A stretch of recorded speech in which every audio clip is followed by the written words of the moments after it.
Number 4, we have, does resonance help radical stability?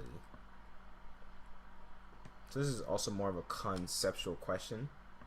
Does resonance, help radical stability? Okay. So, in short form, yes. The answer is yes. But in long form, how? Okay. Let's think of radical stability. That's a tricky one. I'm trying to think of a good example here where we have, I guess we can do that. When an acid, a carboxylic acid, loses its acid, so it becomes like its the base. There's forgot the word, conjugate base. There we go. When it comes to conjugate base, so if we had like this, okay. So this is right now what we have because it lost its acid. Typically it'd be like this. This would be the carboxylic acid, okay? But now it's turned to that because it's lost that H, that proton, which is why it says conjugate base. So if we actually drew out into the Lewis structure, okay, Lewis configuration, specifically for that, actually for everything, we'd have the carbon here attached to the carbons. Well, I'll still keep the bonds actually, so this would be a pseudo Lewis structure. This carbon here is attached to the hydrogens. We don't really talk about that, that's not important. As I said, we're keeping the bonds, so we have the oxygen with the 2 electrons, and then we have this oxygen here with the 3 electrons, okay? So, with that being said, what happens here is that this electron, or any of them really, are able to move about.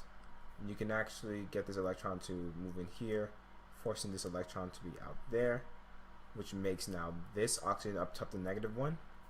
So it kind of now be, instead of a double bond here, we'd have the single bond with the oxygen, and then this will be its new form.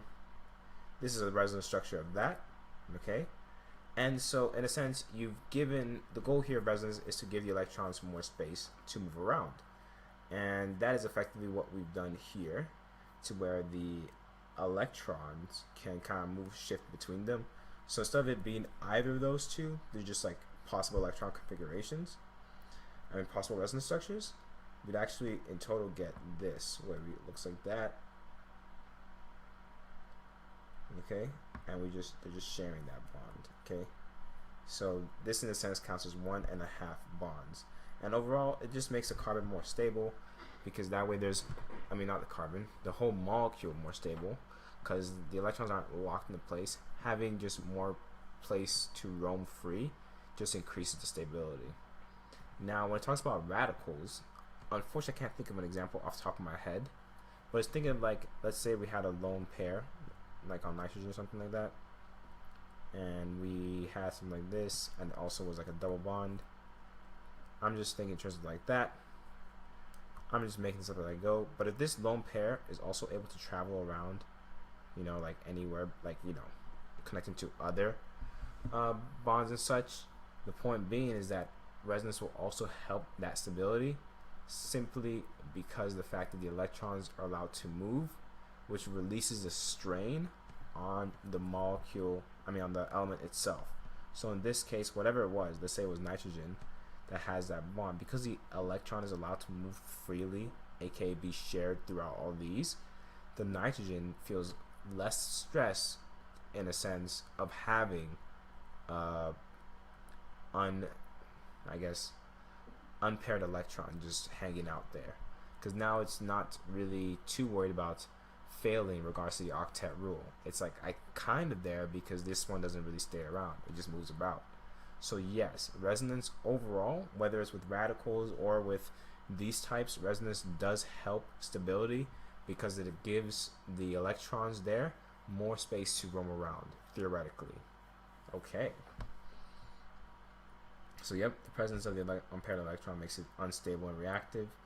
The use of resonance structures presents a movement of the unpaired valence electron in the molecules through several different possible Lewis configurations, which is kind of like what we did with the carboxylic acid.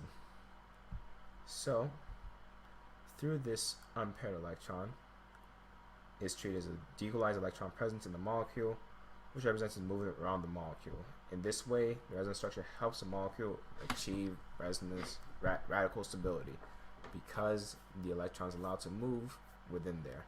Okay, so now with all that being said, I just remembered an example of a molecule that its name differs from its I guess official name. Acetic acid. Okay, that one I believe is known as CH3OH.